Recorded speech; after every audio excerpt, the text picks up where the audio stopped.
12시 많은 참여 바랍니다.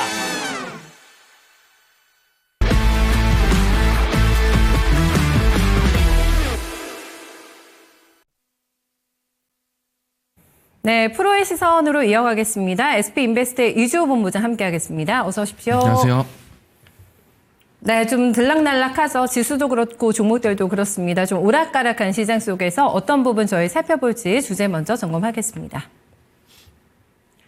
네, 무역전쟁과 스태그플레이션의 공포입니다. 지금 관세 얘기는 뭐 매일매일 되풀이할 수밖에 없는 상황 속에서 결국에는 물가 상승으로 이어지게 될 것이고 그러면 소비가 이제 줄겠죠? 네, 그렇게 되면 경기가 침체가 되는 악순환의 코스를 밟게 될 겁니다. 여기에서 이제 연준 위원들이 트럼프 대통령이 지금 의도하고 있는 금리 인하로 좀 도와줄 것인가 이제 이 부분에 주목하고 있는데 경기가 빠진다고 해서 연준이 어떤 행동을 해야 된다라는 공식은 없다라고 연준 위원들은 밝히고 있습니다. 그러니까 미지수인 거죠. 어떤 정책적인 공조가 나와줄지 모르는 구간 속에서 지금 무역전쟁은 중국의 반응이 없는 상태입니다. 네, 트럼프 대통령은 손을 조금 뻗어달라라고 얘기하고 있는데 아직까지는 명확한 제스처가 나오지 않으면서 계속된 지금 변동성 나타내고 있는 상황인데요.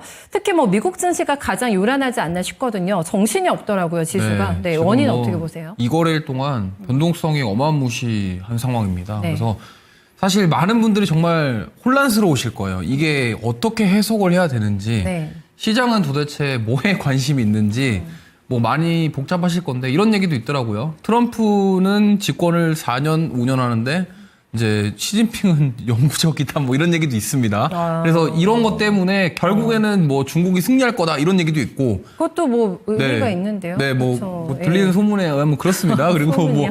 미국이 좀 이긴다라는 쪽은 결국에는 이 압박을 중국이 감당하겠냐. 네. 왜냐하면 CATL이라던가 뭐 비아디 같은 경우도 어쨌든 2차 전지 산업들 이런 것들 중국에서 지금 밀고 있는 산업들 자체가 이런 관세로 인해서 많이 막힌다. 이런 얘기가 있어서 결국에는 뭐 중국이 이길 거다, 미국이 이길 거다, 뭐 이런 말들이 많은데 네. 결국엔 우리 시청자분들께서 알고 싶은 거는 도대체 어제 왜 빠진 거야?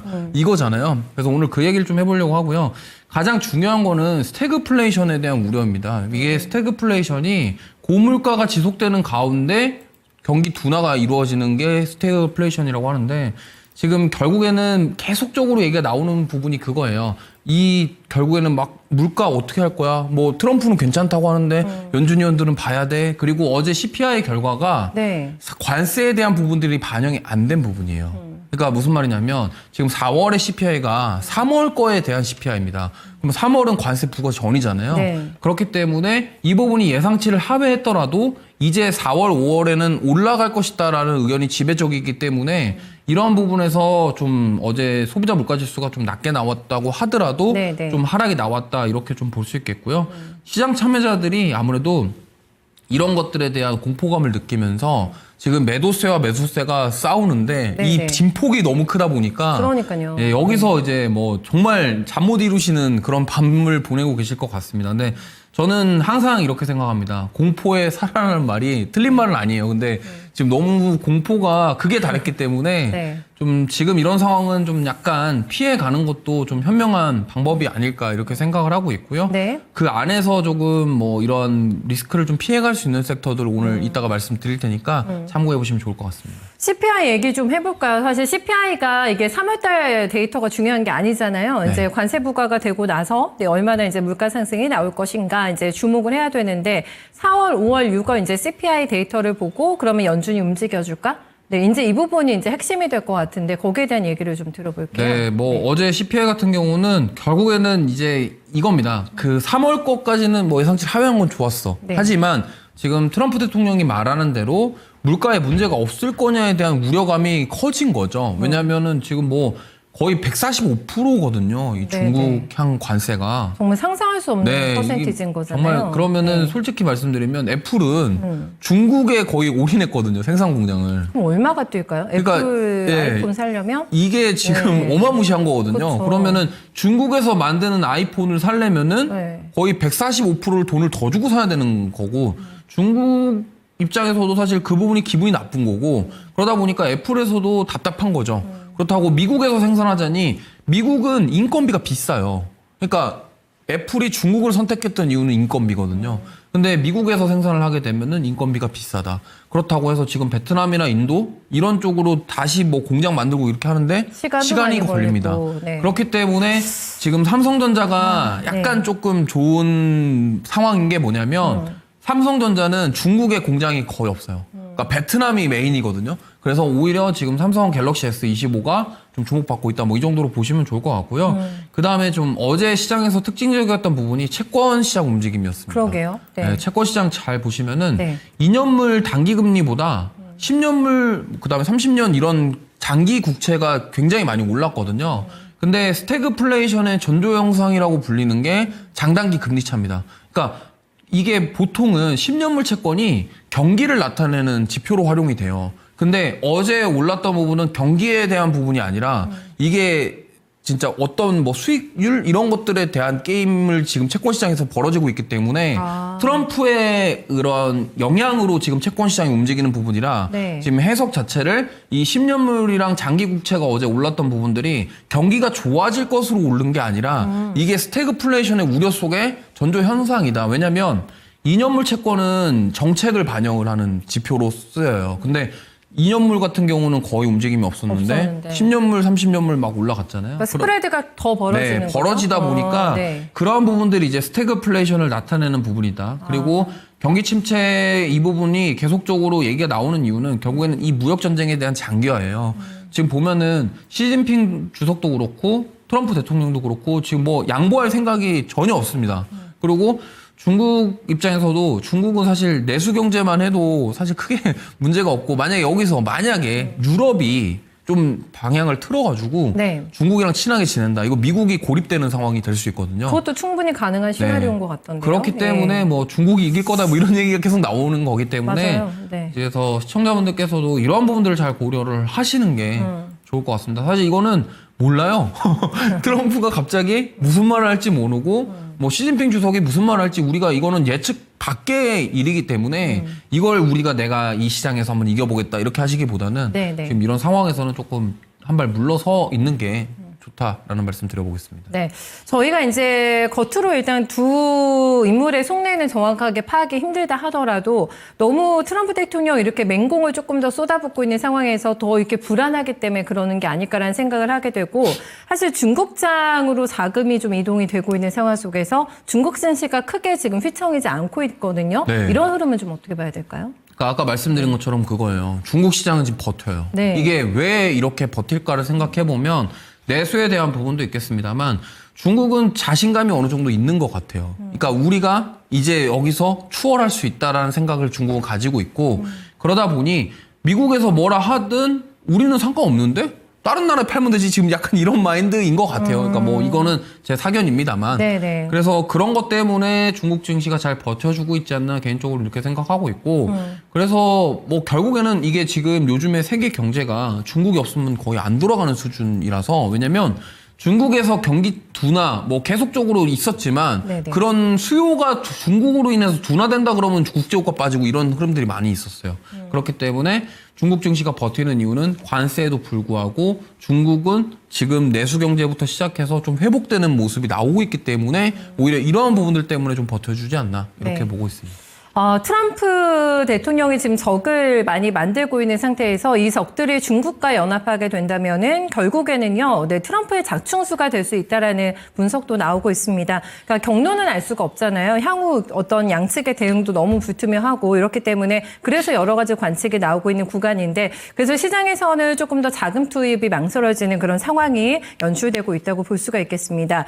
당장 뭐 우리나라도 시간을 벌긴 벌었는데 어쨌든 새 정부가 들어서고 나서 본격적인 협상이 이제 들어갈 거거든요. 네. 주요 의제로는 어떤 게 예상되고 있을까요? 일단 뭐 가장 먼저 방위 분담금입니다. 방위비? 뭐 이거는 인상에 대해서 피해가기는 어려울 것 같아요. 그러니까 약간 트럼프가 어떤 식이냐면 니네 방위금 안 낼 거야? 안 올릴 거야? 그럼 관세 매길까? 이렇게 나오는 상황이라서 무기죠. 네, 거의 뭐 협박이기 때문에 네. 지금 새로운 정부가 만약에 들어서게 되면은 이 부분을 7월까지 빠르게 해결하기 위해서 노력할 것으로 예상을 하고 있고 지금 우리나라가 좀 약간 유리하게 협상을 끌고 갈 수 있는 게 바로 LNG 알래스카 프로젝트입니다. 네네. 알래스카 프로젝트는 미국에서 원하는 프로젝트, 트럼프의 수건 사업이기 때문에 이를 토대로서 우리나라 정부는 이런 협상을 통해서 관세를 낮출 노력을 할 것 같아요. 뭐 우리나라가 지금 중국처럼 이렇게 싸운다, 이거는 지금 우리나라가 거의 뭐 살 수 없는 그런 환경이 만들어지기 때문에 그렇게 가지는 않을 것 같고, 정부에서 좀 저는 강하게 나서서 네. 좀 협상을 해가지고 관세를 완화시켜서 우리나라 기업들에게 좀 도움이 될 수 있는 그런 결과를 만들 것 같아요. 또 새로운 정부가 들어서기 때문에 그런 쪽으로 좀 방향이 열려 있다, 이렇게 보시면 되겠습니다. 근데 그 LNG가 막상 저희 기업들이 들어가서 참여하면 수익성은 별로 없는 거죠. 이게 사실 그 따져봐야 되는데 네. 뭐 이런 것 같아요. 그게 우리나라가 얼마나 그 프로젝트 참여할지도 지금 모르고 지금 일본이랑 대만도 지금 거기에 참여한다라고 같이. 이런 얘기가 네. 있어요. 네. 그러니까 또 트럼프는 그런 걸 가지고 또 딜을 하겠죠. 니네 뭐 어떻게 할래? 우리가 프로젝트 좀 더 많이 껴줄까? 이러면서 네. 그런 식으로 협상을 하려고 할 건데 우리나라가 과연 거기에 어떻게 참여할 것이며, 그리고 수익성도 사실 불안한 건 맞아요. 근데 네네. 다만 가장 중요한 거는 지금 관세 우려가 있는 상황에서 미국이 원하는 프로젝트를 하는데 그걸 관세를 매기진 않을 거다라는 의견이 지배적이거든요. 그러다 보니까 조선주들 기자재 종목들이 좀 계속적으로 좋은 흐름이 나오게 있지 않나, 이렇게 보고 있습니다. 네. 흔들렸던 구간에서 정말 절호의 매수 찬스가 됐었나 봅니다. 네, 오늘 굉장히 힘있게 올라오고 있는 종목들 보면 그런 생각이 드는데요. 지금 국내 증시도 어지럽기는 마찬가지거든요. 그래서 워낙에 또 테마주가 널뛰기도 했고요. 지금도 마찬가지입니다. 관심 어디에다 둬야 될까요? 네, 그나마 좀 볼만한 섹터는 관세의 영향을 좀 최소화, 제한적으로 받을 수 있는 쪽. 지금 아까 말씀하신 조선 쪽이 대표적이고요. 조선이요? 네. 지금 알래스카 프로젝트랑 직접적으로 연결 있는 조선 기자재, 관관 이런 쪽 주가 흐름이 괜찮아요. 그렇기 때문에 보시면 좋을 것 같고, 저는 이 중에서 좀 세진중공업을 좀 유심히 보셨으면 좋겠어요. 이미 좀 시세가 강하게 난 쪽 말고요. 좀 후속주로 좀 가능성 있는 종목군들, 네. 이런 쪽에서 선택을 하셨으면 좋겠고, 이미 저 현대마린 엔진 같은 경우는 신고가 갔는데 추격 매수한다, 부담스럽거든요. 안 되고. 그래서 뭐 피팅밸브 쪽이라던가 본행제 사업을 하고 있는 뭐 동성화인텍도 사실 신고가 부근인데 네. 주가 조정 받고 회복력이 굉장히 좋아서 네. 저런 쪽들을 좀 공략해 보시는 게 좋을 것 같고, 조선 3사 좋은데 이제 그거가 있어요. 알래스카 프로젝트 관련해서 네. 과연 거기에 수익성에 대한 우려가 또 나오면 이게 또 올렸다가 또 빠질 가능성이 있으니까 그 오히려 수익성이 맞아요. 가격적인 매력이 있는 쪽. 지금 세진중공업 같은 경우는 많이 못 올랐어요. 조정받고 네. 나서. 그래서 한번 가격적으로는 매력이 있기 때문에 공략해 보셔도 좋을 것 같고, 그 다음에 이제 관세 대상에서 대표적으로 제외된 게 이제 전력기기 쪽인데 네네. LS 일렉트릭은 안 좋아요. 그 16% 부과가 되기 때문에. 근데 반덤핑 관세에서 해방이 된 게 이제 HD 현대일렉트릭과 효성중공업입니다. 두 개 어제 굉장히 강했는데. 네, 예, 그래서 맞아요. 오늘도 보면은 살짝 빠지고 출발을 했는데요. 네. 사실 그래도 괜찮거든요. 그러니까 이 지금 HD 현대일렉트릭하고 효성중공업은 반덤핑 관세에서 아예 프리예요. 예, 프리존이에요. 네, 네, 네. 그리고 미국의 공장을 많이 가지고 있고, 이미 지금 HD현대일렉트릭은 이 공장을 또 짓고 있거든요. 28년에 완공될 예정이라서 여기서 지금 공급하는 물량들이 굉장히 많아요. 네. 그러다 보니까 지금 1분기 실적이라던가 이런 것들 고려해봤을 때 네. 괜찮다. 그다음에 이제 대선 정책주로 좀 부각을 받고 있는 AI 소프트웨어. 지금 보면은 솔트룩스가 최근에 좋은 흐름 보였고, 네. 그다음에 이제 코난 테크놀로지도 오늘 5% 상승이 나오고 있습니다. 그래서 이 정책 대선 레이스를 하면서 후보자들이 이쪽과 관련돼서 우리가 대표적으로 키워 육성하겠다 이런 얘기 나올 가능성이 높기 때문에, 국부펀드도 네, 조성된 국부펀드에 거죠. 대한 네. 부분들, 특히나 어떤 모 후보는 되게 그걸 강조를 했죠. 맞아요. 국부펀드에 대해서. 네. 그렇기 때문에 이 부분은 정책주로 엮여서 네. 더 갈 수 있다라고 보시면 좋을 것 같습니다. 모 후보를 언급해도 될 것 같은데 저희 네. 네. 이재명 네네. 그 인물 테마도 강한데 이 정책적인 부분에서 사실 여야 가릴 것 없이 그냥 공통적으로 강하게 가져갈 수 있는 쪽이 이제 AI 소프트웨어 네, 쪽인 맞습니다. 거죠. 예. 공통적으로. 지금 네. 어떤 후보가 되더라도요. 네.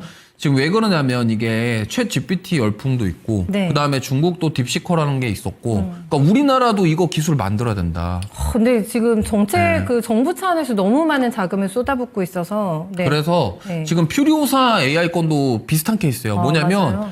메타에서 1조에 산다라고 했었는데 네. 거절을 했거든요. 근데 그 거절한 이유가 뭐 이것도 뭐 카더라이지만 네. 약간 정부에서 압박한 거 아니냐. 아. 팔면 안 된다. 우리나라를 위해서. 뭐 이런 네. 식으로 뭔가 딜이 들어가지 않았나 네, 이런 그런 생각도 카더라가 있어요. 있군요. 네, 네. 카더라라서 뭐 이거는 팩트는 아닙니다. 그래서 그러한 부분들 때문에 그러면 어쨌든 필요사 AI 그럼 나라에서 우리나라 정부에서 밀어줄 가능성이 높기 때문에 지금 AI 소프트웨어 특히나 이제 이번에 아마존 AWS 시작하면서 네. 지금 솔트룩스가 굉장히 주목받고 있는데 저는 코난 테크놀로지도 네. 괜찮다. 코난. 네, 이렇게 보시면 좋을 것 같습니다. 아, 오늘 종목을 저희한테 많이 주시네요. 근데 가지고 오신 탑픽은 또 다른 종목이던데요. 네, 그쵸? 탑픽은 세 개 중에 하나입니다. 네, 어떤 거예요? 네, HD 현대일렉트릭이고요. 아, 여기 선택됐네요. 네, 역시나 관세에서 자유롭다가 굉장히 중요할 것 같아요. 네. 그리고 근데 사실 저는 이 HD 현대일렉트릭이 너무 많이 빠진 것 같아요. 과도하게. 무슨 과도하다. 말이냐? 네. 이게 물론 그런 영향은 있습니다. 당연히 엔비디아랑 이러한 그런 빅테크 기업들, 특히나 AI 반도체 관련 사업을 하고 있는 기업들이 제동이 걸리면 네. 당연히 이쪽도 피해를 보는 게 아니냐 그러한 우려 때문에 좀 너무 빠진 것 같거든요. 근데 그럼에도 불구하고 지금 변압기라던가 이런 쪽의 수요 자체는 그런 AI 산업의 뿐만이 아니라 그 조선 쪽 사업도 필요해요. 굉장히 견조하죠. 그리고 업황은. 알래스카 프로젝트에 당연히 변압기 필요합니다. 전력 땡겨 와서 네. 작업을 해야 되거든요. 네. 그러면은 그러한 부분들을 봤을 때 이게 뭐 AI 반도체 때문에 좀 많이 오른 것도 있지만 그런 인프라, 전력 인프라를 생각을 해본다고 한다면 지금 여기는 너무 조정을 받아서 이제 살 때다. 이렇게 좀 보고 있습니다. 그렇기 때문에 아까 말씀드렸던 엘라베마주의 2공장 증설 진행 중이고요. 1공장은 이미 지금 돌아가고 있고 그래서 지금 이 고가의 미국향 변압기 전력기기 매출이 확대되면서 1분기 실적도 긍정적이고 올해 계속 좋을 것 같기 때문에 가장 중요한 건 관세 프리존이라는 게 매력적이다 이 말씀 드리면서 네. 목표가는 36만 원. 손절가는 27만 원 제시해드리도록 하겠습니다. 네, 알겠습니다. 과마두권에 있는 현대 H 일렉트릭 네, 탑픽으로 선정이 됐는데요. 유심히 한번 퍼포먼스 지켜보겠습니다. 말씀 고맙습니다. 네, 관세 프리존이면서 업황에 대한 경쟁력이 있고, 네, K의 어떤 조선, 네, 여기에서의 경쟁력이 있는 쪽이 가장 선두권에 있을 것이다. 그리고 전력까지도 함께 연결이 되고요. 테마주단의 열풍은 조기 대선까지 아마 끊이지 않고 좀 변동성은 있겠습니다만 가져가지 않을까 싶은데요. AI 소프트웨어 쪽이 좋다고 하네요. 네, 종목들도 함께 언급해 주셨는데 유심히 체킹해 보시면 되겠습니다. 네, 이주호 본부장과 함께 했습니다.